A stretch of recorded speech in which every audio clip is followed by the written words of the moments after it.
Están en este sexto video de parasitología humana, continuando con el tema de relación hospedador-parásito y casi ya por cerrarlo, hablaremos de enfermedad parasitaria. Tema muy importante y que es producto de todo lo que hemos llevado en los anteriores temas. Muy bien, entonces, recordando en qué nos quedamos. Cuando un agente infeccioso es un parásito metasuario o protozoario, cuando el agente infeccioso de una infección es un parásito metasuario o protozoario, entonces la infección parasitaria es el término que se utiliza para esta infección. Infección parasitaria es sinónimo de que existe parasitismo. Bien, porque sí o sí, para que sea infección parasitaria tiene que haber un parásito. Y el parásito, para cumplir su criterio de llamarse parásito, significa que vive en parasitismo. Entonces existe parasitismo, sí o sí. Si hay infección parasitaria hay parasitismo y a la inversa. Ahora, recordemos que el parasitismo es sinónimo de perjuicio del hospedador. Si no hay perjuicio del hospedador, no es parasitismo, ¿no? Y dependerá de cómo es este perjuicio, de su naturaleza y de su intensidad, para que éste pueda originar enfermedad parasitaria. ¿Qué es enfermedad? Es alteración morfológica o funcional de la salud del cuerpo, ¿no? En este caso, la alteración morfológica o funcional del cuerpo, ¿no? Entonces, si esta enfermedad es causada por un parásito, se denomina enfermedad parasitaria, o también denominada parasitosis. ¿Bien? Y es producto del perjuicio que genera el parasitismo. Pero no todo perjuicio del hospedador origina enfermedad parasitaria, ¿no? ¿De qué depende que exista la transición entre perjuicio del hospedador y que evolucione esto a enfermedad parasitaria? Depende de la intensidad del perjuicio, ¿no? En algunos casos existe perjuicio del hospedador, pero no es lo suficiente este perjuicio para generar alteración morfológica o funcional en el cuerpo, y por ende no hay enfermedad parasitaria, solo hay perjuicio del hospedador, solo hay parasitismo, ¿no? Significa que en algunos casos la infección parasitaria no origina enfermedad parasitaria. Sin embargo, en algunos casos, el perjuicio del hospedador origina una alteración del cuerpo, una enfermedad. En ese caso, la enfermedad puede ser leve, puede no tener síntomas, puede ser una enfermedad asintomática, puede ser una enfermedad con síntomas, puede ser incluso una enfermedad grave o mortal que origine la muerte del hospedador, ¿no? ¿De qué depende la naturaleza de esta enfermedad? Su intensidad dependerá de la intensidad del perjuicio. Bien, entonces, recalcando, tenemos que saber cómo la infección parasitaria, cómo el parasitismo origina, origina perjuicio del hospedador. Bien, porque dependerá de la intensidad de este perjuicio si existe la enfermedad parasitaria y si existe, en el caso de que así fuera, qué tan intensa es, qué tan grave es, si es una enfermedad sintomática, si es una enfermedad asintomática, si es una enfermedad mortal, etcétera, ¿no? Eso es lo que responderemos en este capítulo, ya que ya sabemos que es enfermedad parasitaria. Recalcar que al agente que origina la enfermedad se denomina agente etiológico, al agente que desencadena, que origina la enfermedad. En este caso, el agente etiológico, ¿quién sería? El parásito, ¿no? Muy bien. Entonces es lo que responderemos a lo largo de este video. Respondiendo a la primera pregunta. ¿Cómo el parásito origina, cómo el parasitismo origina perjuicio del hospedador? A través de esto, que se denominan mecanismos de acción patogénicos. ¿Qué es, ¿Qué son los mecanismos de acción patogénicos? Son los mecanismos por los cuales se generan patología, o sea, alteración, o simple perjuicio a un ser vivo, ¿no? Pato es alteración, génicos es formación, génesis. Entonces, ¿cómo se forma, cómo se genera la alteración en un ser vivo? En este caso, dado que el ser vivo perjudicado es el hospedador, utilizamos este concepto. Muy bien. Entonces, es a través de los mecanismos de acción patogénicos el cómo un parásito origina perjuicio del hospedador, cómo el parasitismo origina perjuicio. Muy bien. Existen varios mecanismos, o sea, varias formas por las cuales ocurren los prejuicios al hospedador. El primero es la acción exfoliadora. El segundo es la acción química y el tercero es la acción mecánica. Entonces, de tres formas de actuar, el parásito origina lesión origina alteración en el hospedador. Bien, la acción exfoliadora. La acción exfoliadora consiste en, es aquella en donde el agente etiológico genera alteración por acción de alimentarse. La acción de alimentarse que ejerce el agente etiológico es lo que origina la alteración del organismo, ¿no? La enfermedad, el daño. Entonces, en este caso, puede ser de dos formas. O puede que el agente etiológico, o sea, el parásito, se alimente del hospedador. En ese caso, un ejemplo sería que un parásito chupasangre, por ejemplo, ¿no? Que se alimenta del tejido, en este caso de la sangre, del hospedador, ¿no? Y puede generarle alteración de esta forma. Puede generar un cuadro de anemia, puede generar hipovolemia, puede generar desnutrición, etcétera, ¿no? Y otra forma de acción exfoliadora es aquella en la cual el agente etiológico se alimenta del alimento del hospedador. Entonces, por así decirlo, compite con el alimento del hospedador, le quita el alimento, ¿no? No se alimenta del hospedador. Un ejemplo de esto son muchos gusanos que viven en el intestino del ser humano. Estos gusanos compiten por el alimento, se devoran el alimento que está en el intestino. Es así que este alimento ya no llega al hospedador. Y por definición, el hospedador es perjudicado por este proceso. Puede entrar en ese ejemplo en el estado de desnutrición, ¿no? Entonces, es así que se genera perjuicio del hospedador. Otro tipo de acción es la acción química. ¿Qué es una acción química, una acción patógena química? Es aquella en la cual el agente etiológico genera alteración en el hospedador por medio de compuestos químicos. O sea, el agente directamente no genera la alteración. El agente tiene compuestos químicos que están en su superficie o que libera, y estos compuestos son los que generan la alteración en el organismo afectado, o sea, en el hospedador. La acción química puede ser de tres tipos: acción enzimática, acción inmunológica o acción tóxica. ¿Qué es una acción enzimática? Es aquella acción en la cual la sustancia es una enzima. Entonces, la sustancia que genera la lesión, que genera la alteración en el cuerpo, es una enzima que es liberada o que está en la superficie del parásito, ¿no? La enzima es la que genera la lesión, no directamente el parásito. Entonces, la enzima, por su naturaleza, que en bioquímica se ve que es catalítica, entonces al hacer reacciones catalíticas genera alteración en el organismo. Otro tipo de acción es la tóxica. Es aquella en la cual la sustancia que genera la lesión es una toxina. ¿A qué nos referimos con toxina?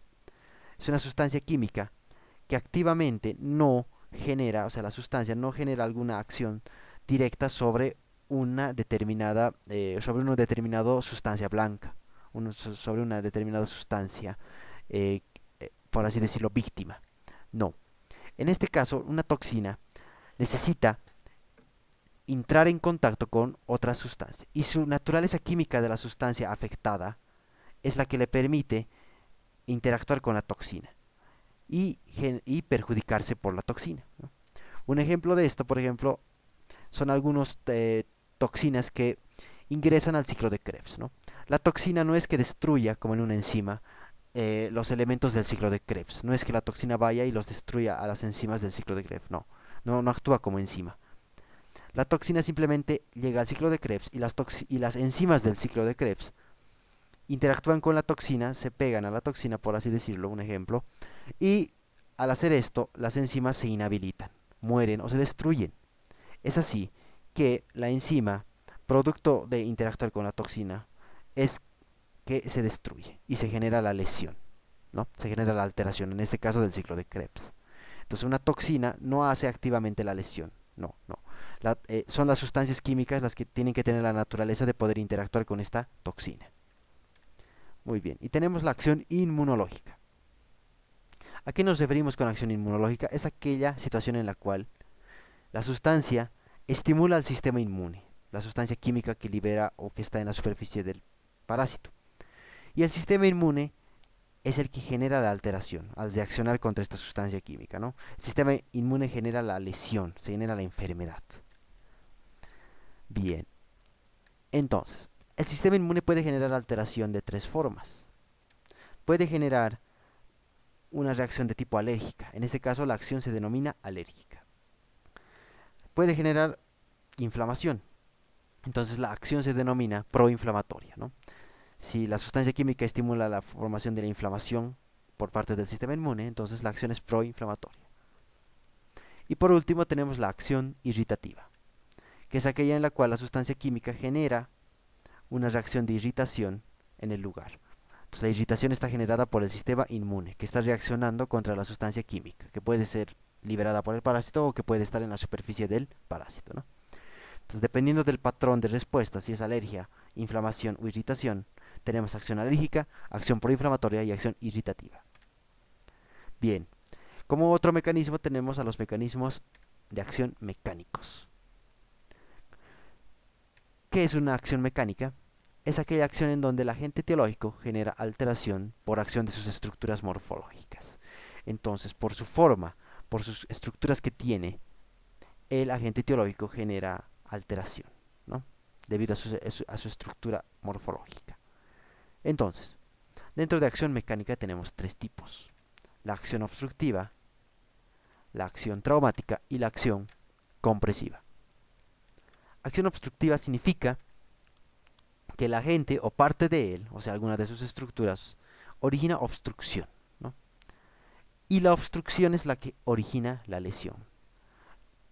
Entonces el agente, el parásito, no genera directamente la lesión, genera una obstrucción, y la obstrucción es lo que origina la lesión, ¿no? Por ejemplo, si un parásito obstruyera la tráquea, entonces el parásito al estar en la tráquea no genera directamente la lesión, no, no.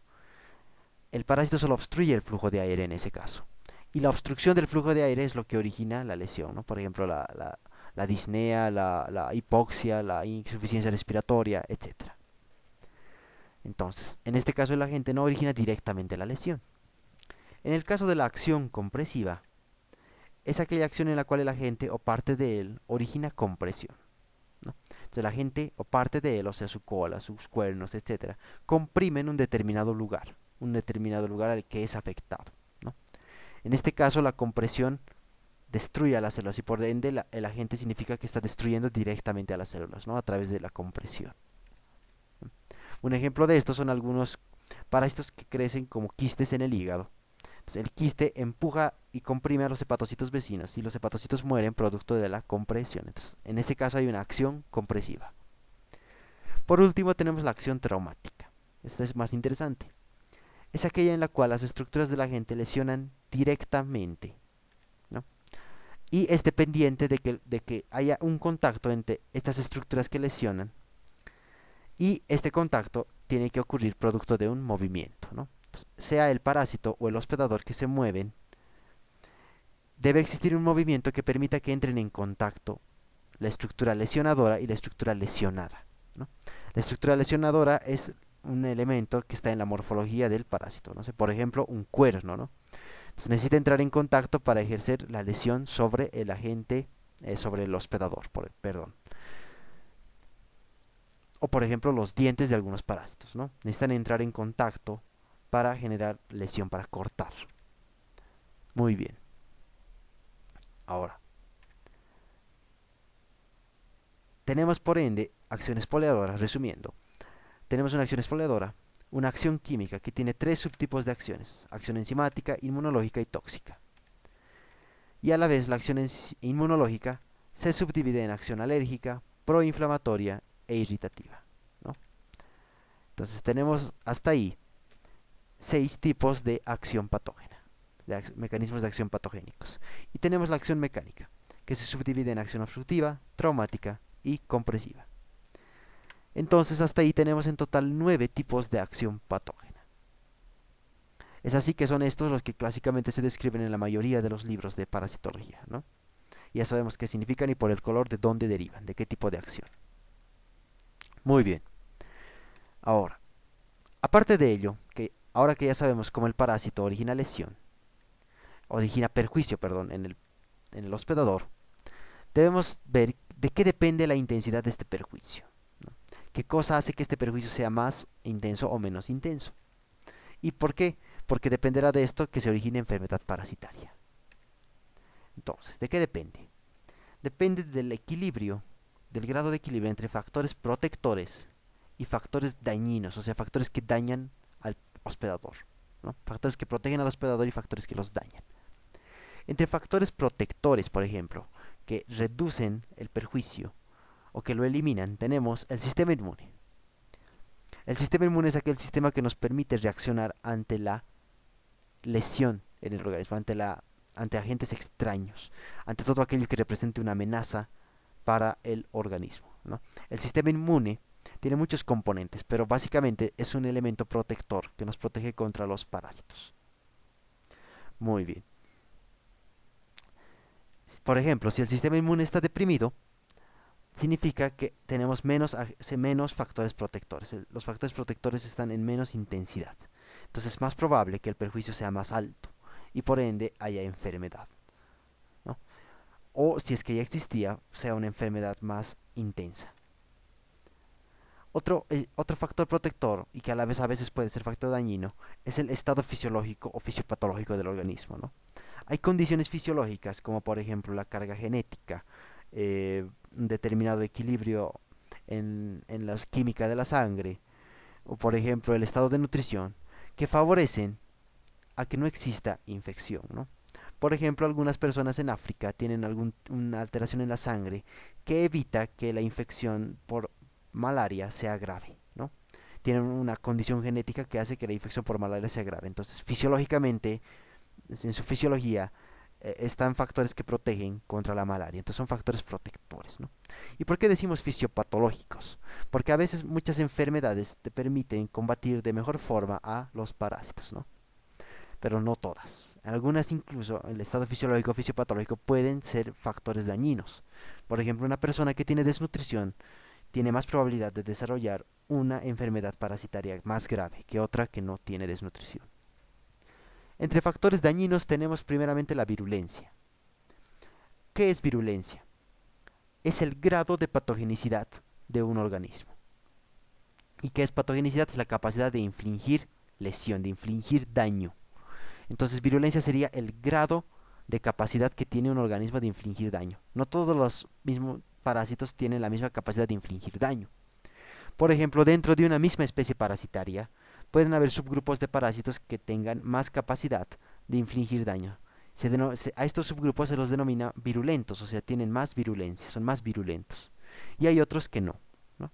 En base a eso siempre se clasifican, incluso dentro de una misma especie se puede subclasificar algunos grupos de parásitos.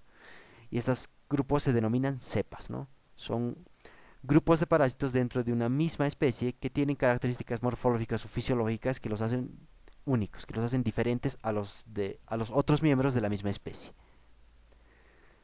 Bien, otro factor que influye aparte de la virulencia es la carga parasitaria. ¿Qué es carga parasitaria o también denominada intensidad de la infección o radio de la infección? La carga parasitaria es el número de parásitos que están dentro de un hospedador, ¿no? Si por ejemplo el perro tuviera 3 gusanos en su intestino, se dice que su carga parasitaria es de 3 adultos, por ejemplo, ¿no? Si son gusanos adultos. Entonces, mientras más parásitos haya, muchas veces hay más lesión en un hospedador, ¿no? Es un factor dañino, ¿no? Porque por cada parásito, pues hay más acción patógena. Si un parásito chupasa una cierta cantidad de sangre y no es mucho, si tenemos 100 de estos parásitos, entonces la cantidad de sangre que se pierde, por ejemplo, es mucha. Entonces la carga parasitaria es otro factor. Muy bien. Y por último tenemos la ubicación parasitaria, ¿no? Esto es muy dependiente de algunos parásitos porque no es lo mismo tener un parásito en el intestino que tener al mismo parásito en el cerebro. Muchas veces porque el intestino es su hábitat y el cerebro no lo es, entonces el parásito al estar ubicado en un lugar diferente, que no es su hábitat, no puede controlar el sistema inmune o genera acciones que normalmente no haría, genera más lesión de lo normal.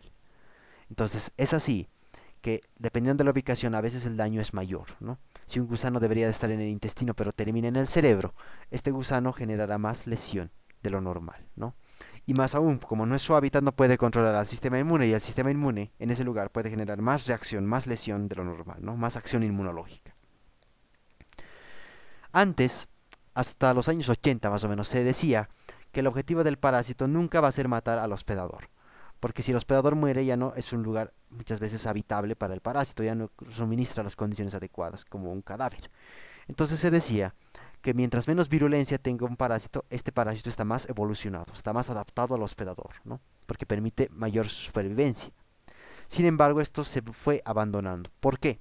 Porque a veces es necesario por parte del parásito generar alteración en el hospedador, ¿no? El parásito genera cambios en su fisiología, en su bioquímica, para poder sobrevivir. El objetivo del parásito no es primeramente mantener al hospedador, es sobrevivir, es prolongar su ciclo biológico, ¿no? Y si para ello necesita matar al hospedador o enfermarlo, entonces lo hace, ¿no? Si para ello necesita evadir la respuesta inmune y eso genera lesión, pues lo hace.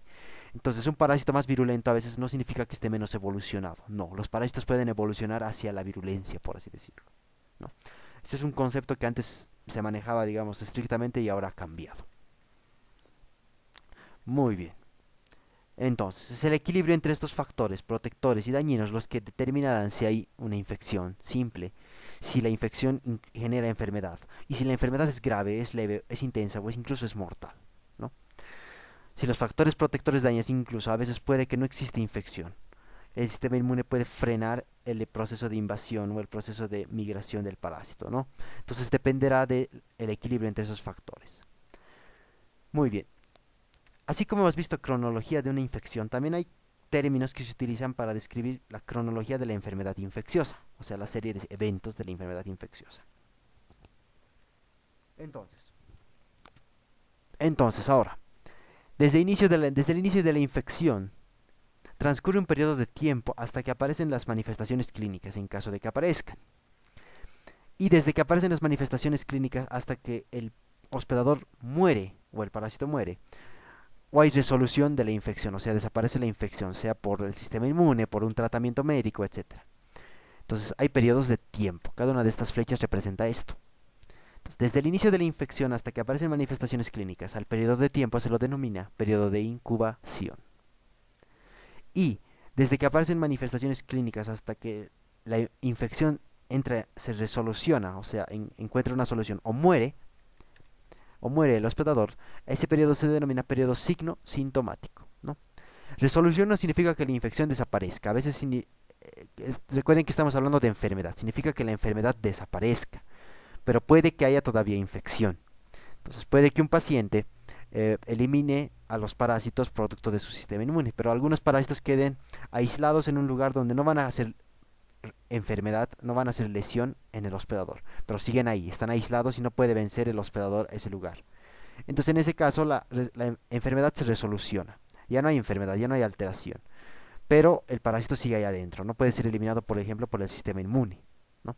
Entonces en el momento en el que se resoluciona la enfermedad o muere el hospedador, es el momento en el que concluye el periodo signo sintomático. Es aquel momento en el cual desaparecen las manifestaciones clínicas. Muy bien. Desde un punto de vista de lo que es la capacidad del parásito para poder ser diagnosticado, para poder encontrarse, desde el inicio de la infección hasta que el parásito es hallable, o sea, se lo puede encontrar al parásito por un método de diagnóstico, se lo puede diagnosticar, tenemos un periodo de tiempo. Y desde que el parásito es hallable hasta la resolución de ese estado, o sea, en el cual ya no es inhallable, o la muerte del hospedador, en el cual el parásito generalmente es hallable en el cadáver, por así decirlo, tenemos también otro periodo de tiempo. Entonces, el periodo desde el inicio de la infección hasta que el parásito es hallable, o sea, durante este periodo el parásito todavía no es hallable, no se lo puede hallar, se denomina periodo prepatente, ¿no? Una vez que el parásito se lo puede hallar en diagnóstico, empieza otro periodo, que es el periodo patente, que dura hasta que el parásito ya no pueda hallarse o simplemente pueda hallarse en el cadáver de la persona. Muy bien, se utiliza un término que es el periodo subpatente, ¿no? SV patente, subpatente, que delimita el periodo desde el cual hay resolución hasta que vuelve a aparecer otro periodo patente, ¿no? Entonces, desde el momento en el que el parásito es posible diagnosticarlo, hasta que por un tratamiento, por el sistema inmune, por las defensas del hospedador, el parásito ya no se puede hallar, se denomina periodo patente. Desde ese momento, muchas veces el parásito puede volverse a hallar en algún momento futuro. Entonces el tiempo desde que termine el periodo patente hasta que empiece otro periodo patente se denomina periodo subpatente, ¿no? Por ejemplo, puede empezar otro periodo patente porque el sistema inmune en el primer caso en el primer periodo, eliminó al parásito o lo silenció. Y si el sistema inmune es deprimido, entonces en algún futuro puede volver a aparecer la enfermedad, porque el parásito se reactiva, ¿no? Entonces, ese periodo se denomina periodo subpatente. Y bien, por último, la terminología que se utiliza para designar a las parasitosis. Para designar a una enfermedad parasitaria, a una parasitosis, se utiliza el género del parásito que está ocasionando la enfermedad, o sea, el agente etiológico, y el sufijo osis, asis o iasis, ¿no? Oficialmente, por convención, se debería utilizar el término osis, pero en algunos casos se utiliza el término asis o iasis. Ejemplo. Por ejemplo, si el parásito es Ascaris lumbricoides, el género es Ascaris y la especie lumbricoides. Entonces, lumbricoides no nos interesa. El género Ascaris es el causante de la enfermedad. Entonces, se le agrega el sufijo osis y la palabra se denomina ahora, la palabra que se forma es ascariosis. Entonces, la ascariosis es la parasitosis por Ascaris, la enfermedad generada por Ascaris lumbricoides, por cualquier parásito del género Ascaris. Se denomina la enfermedad ascariosis. Pero en algunos casos se utiliza el término asis o iasis porque es más cómodo o porque simplemente se lo ha utilizado durante muchos años. Por ejemplo, si el parásito es Schistosoma mansonis, recordando que en el latín no se utiliza la che, no se lee la che como che, se lee como si fuera la Q, como la Q de queso, ¿no? Entonces, si el parásito es Schistosoma manzoni, retiramos la especie, aumentamos el sufijo iasis en este caso, y tenemos el término esquistosomiasis para designar a la enfermedad, ¿no? El término oficial debería ser esquistosomosis, pero por comodidad, a veces y por tradición, se utiliza el término esquistosomiasis. Muy bien. En algunos raros, pero muy raros casos, se utiliza a lo que es la familia y se agrega el término osis, iosis, asis o iasis, uno de esos sufijos, ¿no? Oficialmente siempre osis. ¿Por qué se utiliza en algunos casos la familia? Se utiliza para designar al conjunto de enfermedades que se producen por todos los parásitos que estén dentro de una familia de parásitos, o sea, ya no un género, sino una familia, un grupo más grande. Entonces, por ejemplo, para designar, en el caso de los de Ascaris lumbricoides, Ascaris está dentro de la familia Ascaridae, ¿no? Recordando que A y E se leen como E en el latín. Entonces, para designar a la familia de los Ascaris tenemos el término Ascaride. Entonces, para designar la enfermedad que está producida por cualquier elemento de la familia Ascaridae, se utiliza como prefijo Ascaride y se agrega el sufijo de osis. Y el término que sale sería ascaridiosis, ¿no? También se puede utilizar ascaridiasis como término, ¿no? Pero esto es en muy raros casos, cuando quieres englobar a todos los parásitos de una misma familia de parásitos, ¿no? En algunos casos se elimina la D, que es parte de la familia. Todas las familias se nombran en lo que es taxonomía con DAE, ¿no? Con D. Pero a veces se elimina la D. Por ejemplo, aquí tenemos la familia Pulicidae. El término debería ser pulicidiosis o pulicidiasis. Pero al agregar el término osis y quitar la D, el resultado es pulicosis, ¿no? Este ejemplo, por ejemplo, los de la familia Pulicidae son las pulgas. Para determinar o denominar la enfermedad producida por las pulgas se utiliza el término pulicosis. ¿Bien? Entonces en este caso es una excepción donde se quita la D. Pero estos son muy raras excepciones en la parasitología. Bien, y recordar siempre que el nombre de un parásito, por convención, y de una bacteria y de un virus igual, se debe describir, perdón, de los virus creo que no, pero se deben describir con letra cursiva y con minúscula. Solo se puede utilizar la mayúscula y se debe de utilizar la mayúscula para la primera letra del género. Por los demás, el género y la especie en las demás letras deben ir con minúscula. Solo la primera letra del género debe ir con mayúscula y todo en cursivas.